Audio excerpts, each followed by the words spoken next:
তা তোমাদের স্যার কেমন মানুষ? ছাড়টা আপনার থেকে একদম বেশি। সেদিনকা আমাকে শান্তা ম্যাডাম হঠাৎ মাথা ফাঁক দিল, ঠাট করে পড়ে গেল গা। পরে যে সারে দুলে যাইল, দেওয়ার পরে বুঝছে যে না অক্সিজেনের ঝামেলা হচ্ছে। শান্তা ম্যাডাম আমার ঠোঁটের মধ্যে ঠোঁট একটা ফুয়াই দিছে, হ্যাঁ। পরে শান্তা ম্যাডাম দম ভিড়া পাইছে।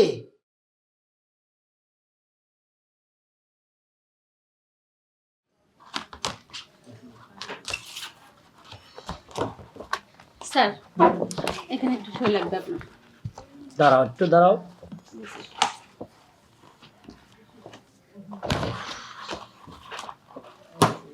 দেখি তোমারটা। স্যার এখানে। মোর্শেদ সাহেব আসছে? না স্যার এখনো আসে নাই। এখনো আসেনি? আসলে বলবো আমার সাথে দেখা করতে, কেমন? আচ্ছা ঠিক আছে, ধন্যবাদ স্যার। হ্যাঁ শামিম, জি স্যার। এদিকে আসো। স্যার। টেবিলটা দেখছো? জি স্যার, আমি পরিষ্কার করে দিয়ে গেছি স্যার। আর শোনো, জি স্যার। ওইদিকে পরিষ্কার করে রাখবা, তোমার ম্যাডাম আসবে একটু পরে। ম্যাডাম আসবে? হ্যাঁ। অসুবিধা নেই স্যার, ম্যাডাম আসলে তো আপনি চিন্তাই করতে পারবেন না আমি যে ম্যাডামের কীভাবে সমাধান করবো। জি।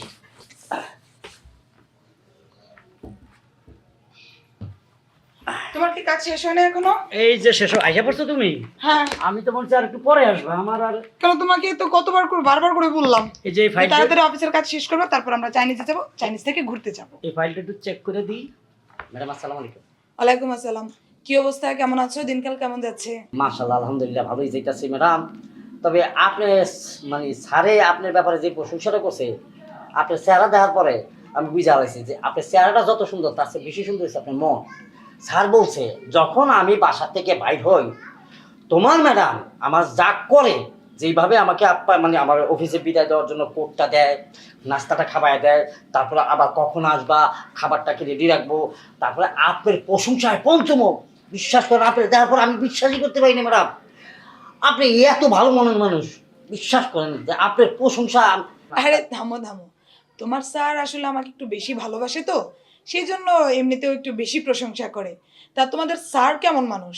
আমার জিজ্ঞায় ছাড়টা আপনার থেকে একদম বেশি। স্যারে মনে করেন যে আমার ঠান্ডা জ্বর হোক, অফিসের কারো ঠান্ডা জ্বর, কাশি, টাকা পয়সা, বিপদ আপদ যেটাই হোক না কেন, স্যারে সবসময় সবার আগে যায়, আজ্ঞায় যায়। সেদিনকা আমাকে শান্তা ম্যাডাম হঠাৎ মাথা ফাঁক দিল, ঠাট করে পড়ে গেল গা।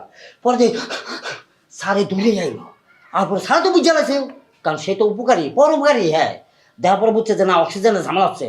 শান্তা ম্যাডাম আমার ঠোঁটের মধ্যে ঠোঁট একটা ফুয়াই দিছে, হ্যাঁ। পরে শান্তা ম্যাডাম দম ভিড়া পাইছে। পরে শান্তা ম্যাডাম রে এমনি কুলে নিছে, বাচ্চা গো মতন বুকের মধ্যে ঠাহায়া নিয়ে আসা করে রুমে গেছে, দরজাটা লাগাই দিছে। খালি ভিতরে যাওয়ার পর একটা হাসির আওয়াজ পাইছে। কিছুক্ষণ পর আবার একটু টেবিল আসছে আর বাইরে বাইরে শুনছে। এরপর আর কিছু শুনিনি। Shut up! কি ব্যাপারে? স্টুপিড, যাও এখান থেকে। ওকে ধমক দিচ্ছ কেন এখন? ও আচ্ছা আচ্ছা, সত্য কথা ফাঁস হয়ে গেছে, গোমর ফাঁস হয়ে গেছে, তো এই জন্য এখন ওরে ধমকাচ্ছ না? অফিসে এসে এগুলাই করো?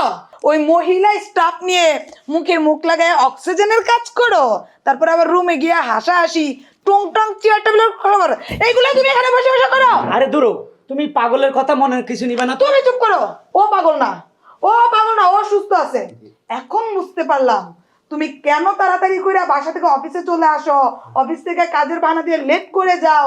আমাকে নিয়ে তোমার ঘোরার সময় হয় না, বলো অফিসে ফাইলের ঝামেলা, ফাইল ভর্তি থাকে, এই তোমার ফাইল না? বন্ধ করো, চলো। তুমি আর আমি চাইনিজ খাইয়া একটা ছবি চলতেছে মধুমিতা হলে প্রেম প্রীতিবন্ধন ছবি দেখবো, তোমার মন ভালো তোমার মতো ক্যারেক্টারলেস লোকের সাথে আমি চাইনিজে যাব, সিনেমা দেখতে দেবো? দরকার হলে একটা রিক্সা রিজার্ভ করবো, সারাদিন রিক্সা দিয়ে ঘুরবো, তাও তোমার মতো লুজ ক্যারেক্টারের সাথে আমি কোথাও যাবো না। থাকো তুমি তোমার অফিস নিয়ে, আজকে বাসায় আসো, তারপর দেখাচ্ছি মজা না। স্যার, আপনি তো মানুষের উপকার করছেন, কিন্তু ম্যাডাম সে তোকে স্টুপিড, তুমি আমার ঘরের মাঝে পেট্রোল বোম পাঠাই দিছো। কখন? কখন মানে? আমার এখন বাসায় যাওয়া হবে না, আজকে রাত্রে আমি অফিসে থাকবো তোমার কারণে। তোমাকে বলছি এগুলা বলার জন্য? আমি তো স্যার আপনার প্রশংসা করছি। হ্যাঁ, তোর প্রশংসার গোষ্ঠী গিলাই।